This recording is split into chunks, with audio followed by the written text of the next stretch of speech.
The first native ground cover I tried was the semi-evergreen foam flower, which turns out to be a close substitute for conventional ground covers such as English ivy.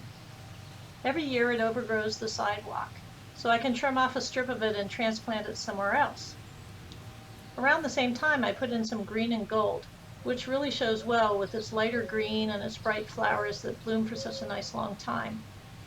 But I had heard about using sedges as ground cover, so in 2018 I declared it to be the year of the ground cover and ordered flats of plugs of 4 different kinds.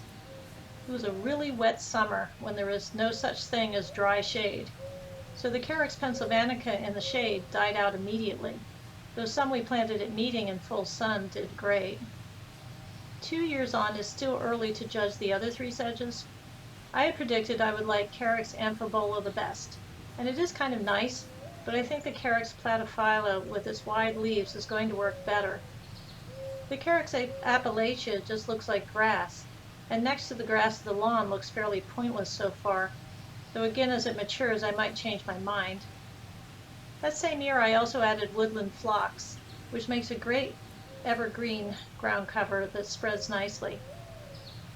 Last year I added some Carex blanda, which will eventually get a lot bigger than the other ones.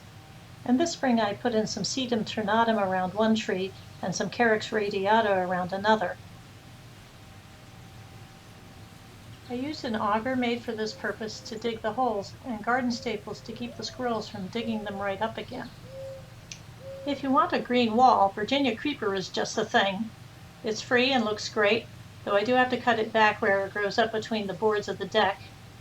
Speaking of free, the common violet has accidentally become the default ground layer in parts of our yard, and golden ragwort is nearly free since it self-seeds so nicely. I've come to understand that the best way to think of low-growing plants is not so much as a ground cover, but as a ground layer under taller plants, which is what you see in the functioning ecosystems we are trying to recreate. In shade, you don't really need much to keep down weeds, and in full sun, you need much taller and bigger plants to control them.